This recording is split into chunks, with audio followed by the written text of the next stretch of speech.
Hello guys, तो मैं सुरेंद्र खंडेलवाल। तो आज मैं आपके लिए कोड से क्वेश्चन लाया हूँ जिसका नाम है स्पेल शॉर्टनिंग। सबसे पहले मैं आपको क्वेश्चन समझा देता हूँ। क्वेश्चन ऐसा है कि एक शेफ है। शेफ चाहता है कि वो एक स्ट्रिंग को याद करे, लेकिन वो एक स्ट्रिंग को याद नहीं कर पा रहा है। तो वो स्ट्रिंग को याद करने के लिए उसमें से एक कैरेक्टर्स को निकालने का प्रयास करता है, सिर्फ एक कैरेक्टर निकालता है। और फिर उस कैरेक्टर को ऐसे निकालता है ताकि वो स्ट्रिंग एक लेक्सिकोग्राफिक ऑर्डर में बन जाए। और फिर उसके बाद उस जो बनी हुई लेक्सिकोग्राफिक स्ट्रिंग है, उसको अपन को वो आउटपुट कराता है। मतलब अपन को एक प्रकार से क्या करना है, यहाँ पे शॉर्ट में बता देता हूँ। एक स्ट्रिंग है, ठीक है, और अपने पास एक शेफ है, उसको याद करने का प्रयास करता है। वो याद नहीं कर पाता है तो इसमें से एक कैरेक्टर को डिलीट करेगा। और वो ऐसे डिलीट करेगा जिससे वो एक लेक्सिकोग्राफिकली स्मॉलर स्ट्रिंग में कन्वर्ट हो जाए। ठीक है, तो मैं आपको बता देता हूँ लेक्सिकोग्राफिक स्ट्रिंग क्या होती है।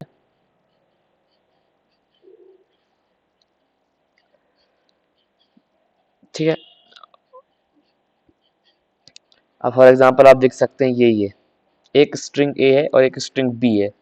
अब लेक्सिकोग्राफिक स्ट्रिंग में ऐसा होता है कि अपन को स्ट्रिंग के अंदर की जो इंडेक्स है वो दूसरी वाली स्ट्रिंग के उस पर्टिकुलर इंडेक्स से का एलिमेंट छोटा होना चाहिए। फॉर एग्जांपल जैसे कि ए is lexicographically smaller than B, क्योंकि ए का हर ए का हर इंडेक्स पर एलिमेंट बी के हर इंडेक्स वाले एलिमेंट से छोटा है या फिर उसके इक्वल है। जैसे कि ए इज इक्वल टू ए, मतलब कि इस वाले इंडेक्स का ए बी वाले जीरो तो इंडेक्स के ए के बराबर है। इंडेक्स ए स्ट्रिंग के इंडेक्स वन पर जो सी है, इंडेक्स वन पर जो एलिमेंट है वो बी के फर्स्ट इंडेक्स वाले एलिमेंट से छोटा है। तो this is a lexico A is a lexicographical smaller than B. ठीक उसी प्रकार ये वाला भी देख सकते हैं।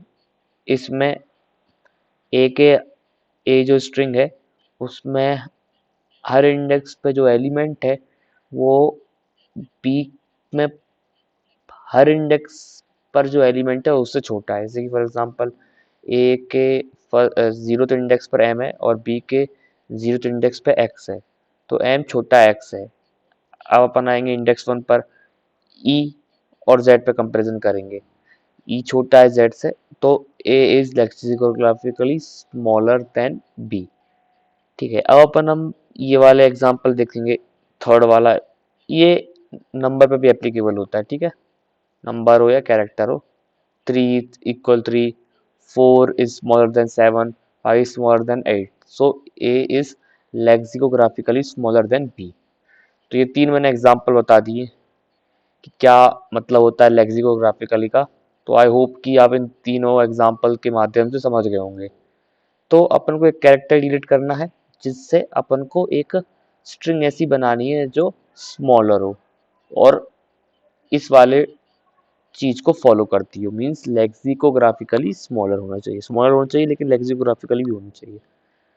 अब मैं आपको डायरेक्ट टेस्ट केस पे जंप कराऊंगा और टेस्ट केस के माध्यम से कैसे मैंने लॉजिक को ड्राइव किया और उसकी तरफ बढ़ूंगा। और जैसे ही लॉजिक समझ में आ जाएगा तो ऑब्वियसली कोड आपको समझ में आ ही जाएगा।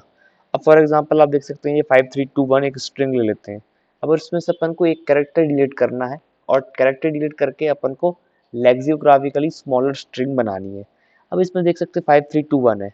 अब इसमें से अपन हर एक एक कैरेक्टर को रिमूव करके देखते हैं। जैसे कि यदि वन को रिमूव करते हैं तो 532 बनता है। ठीक है, एक स्ट्रिंग बन गई। यदि टू को रिमूव करते हैं, टू को रिमूव किया तो 531 बन जाएगा। यदि फाइव को रिमूव करते हैं तो 321 बन जाएगा। और यदि थ्री को रिमूव करते जहाँ तो मैं लिखता तो 521 होता। अब बताओ इनमें सबसे छोटा कौन है? ऑब्वियसली सबसे छोटा है 321। तो इसका मतलब ये है कि फाइव को रिमूव करने से सबसे छोटा स्ट्रिंग बन रही है। और फाइव क्या है? फाइव इनमें सबसे बड़ा एलिमेंट है। ठीक है, वहां पर जो क्वेश्चन है वहां पे एक्चुअली लोअर केस कैरेक्टर दिए हुए होंगे, लेकिन यहाँ मैं नंबर दे के समझा दे रहा हूँ ताकि आसानी से समझ में आ जाए। ठीक है, अब एक ऑब्जर्वेशन समझ में आई कि सबसे बड़े एलिमेंट को अपन को भगाएंगे तो अपन को सबसे छोटी स्ट्रिंग मिल जाएगी। ठीक है, समझे? यहाँ से इस टेस्ट केस में जो अपन रन वगैरह किया और कुछ ऑपरेशंस अप्लाई किए, तो इससे ये अपन को समझ में आता है कि सबसे बड़े एलिमेंट को हटाओगे तो मिल जाएगी। लेकिन अब ये वाले एग्जाम्पल की ओर बढ़ते हैं, ये वाले टेस्ट केस के ऊपर बढ़ते हैं। 13769, इसमें से अपन सबसे पहले रिमूव किया 1 तो 3769 बना। अपन ने रिमूव करा 9।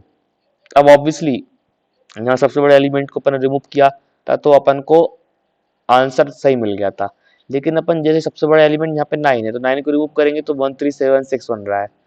लेकिन अब यदि अपन यहाँ पे 7 को रिमूव करते तो 1369 मिल रहा है, मतलब कि ये 9 वाला स्ट्रिंग ये था और 7 वाला स्ट्रिंग ये है, लेकिन 7 को रिमूव करने से अपन को और छोटा मिल जा रहा है।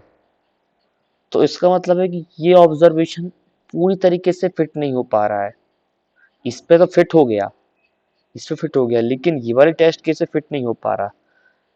तो अपन को एक प्रकार से इस वाली ऑब्जर्वेशन में थोड़े और कंस्ट्रेंट्स ऐड करने पड़ेंगे। ठीक है, खुद से थोड़ा ऑब्जर्वेशन के अंदर भी और ऑब्जर्व करना पड़ेगा, तो जाके तुमको पता चलेगा कि किस तरीके का इम्प्लीमेंटेशन यहाँ पर लगेगा, किस तरीके का लॉजिक जहाँ पर लगेगा। अब यहाँ पर अब देखिए 13769 है। ठीक है, अपन को हटाना बड़ा वाला एलिमेंट है। ठीक है, और बड़ा वाला एलिमेंट हटाया तो भी यहाँ पर दिक्कत हो गई। फिर अपन ने उससे छोटा वाला एलिमेंट हटाया 7 को, तो यहाँ पे बात बन गई। ठीक है, अब लेकिन मैंने कैसे लॉजिक की ओर बढ़ा, तो मैंने क्या करा, मैंने ऐसे अलग अलग और टेस्ट केसेस जहाँ पर लिखे, उनको देखा, परखा और समझा। देखा, परखा, समझकर मेरे को ये समझ में आया कि जो जहाँ पर भी असेंडिंग ऑर्डर वाली चीज ब्रेक हो रही है, ठीक है, उसके पहले वाले एलिमेंट को हटा दो तो आपको सबसे छोटा लेक्सिकोग्राफिकली स्मॉलर स्ट्रिंग आपको मिल जाएगी। अब जैसे कि 5 है, 5 के बाद असेंडिंग ऑर्डर वाली चीज कहाँ पे टूट रही है, 3 पे, क्योंकि 3 इज स्मॉलर देन 5, तो ये असेंडिंग ऑर्डर वाला चल नहीं रहा, छोटे से बड़ा चल नहीं रहा, तो अपन यहाँ पे 5 को रिमूव कर देंगे। ठीक है, अब इधर देखिए 1 3, 3 1 से बड़ा है, कोई दिक्कत नहीं, असेंडिंग ऑर्डर चल रहा है। 3 7, 7 3 से बड़ा है, कोई दिक्कत नहीं, असेंडिंग ऑर्डर चल रहा है। लेकिन 6 आ गया, 7 के बाद 6 आ गया, मतलब कि छोटा एलिमेंट आ गया 6, यहाँ पे असेंडिंग ऑर्डर ब्रेक हो गया। तो ब्रेक कहाँ पे हुआ है, 6 के माध्यम से हुआ है, लेकिन अपन को 6 को रिमूव ना करके उससे पहले वाले को रिमूव करना है, 7। तो जैसे 7 रिमूव करेंगे तो 1369 विल बी द आंसर। जहां पर टूट रहा है उसके पहले वाले एलिमेंट को भगा दो और आपका आंसर बन जाएगा। अब ये बात तो मैंने समझा दिया आपको, लेकिन आपको यदि फील इसका लेना है तो आपको क्या करना पड़ेगा, पेन पेपर लेना पड़ेगा और खुद से टेस्ट जनरेट करना पड़ेगा, और जो मैंने बात बताया है उसको थोड़ा अलग अलग एंगल से देखकर यदि आप करेंगे तो आपको विजुलाइज अच्छे से हो जाएगा कि कैसा क्यों किया जा रहा है। ठीक है, अब अपन आपको कोड की ओर ले जाता हूँ। तो कोड कुछ नहीं है ज़्यादा, बहुत सिंपल ही कोड था। यहाँ पर नंबर्स थे, यहाँ पर मैं अक्षर हैं, मीन्स कैरेक्टर्स हैं। ठीक है, लोअर केस कैरेक्टर। तो अपन ने टेस्ट केस ले लिया, यहाँ पे एन ले लिया, स्ट्रिंग ले लिया, ये तो, और ये कुछ काम का नहीं है, वैसे हटा सकते हैं यहाँ पर, ये इस पे फोकस ना करें। ठीक है, ये स्ट्रिंग आंसर टू पर कोई काम नहीं, इंडेक्स, हाँ ये काम आएगा, इंट इंडेक्स। ठीक है, अब अपन ने क्या करा, फॉर लूप चला दिया 0 से लेकर n तक। 0 मतलब, n मतलब कि स्ट्रिंग का साइज। ठीक है, अपन ट्रेवर्स कर रहे हैं, अपन असेंडिंग ऑर्डर वाला कंसेप्ट लगा रहे हैं यहाँ पर, कहाँ पर ब्रेक हो रहा है। ठीक है, जहां पर ब्रेक हो रहा है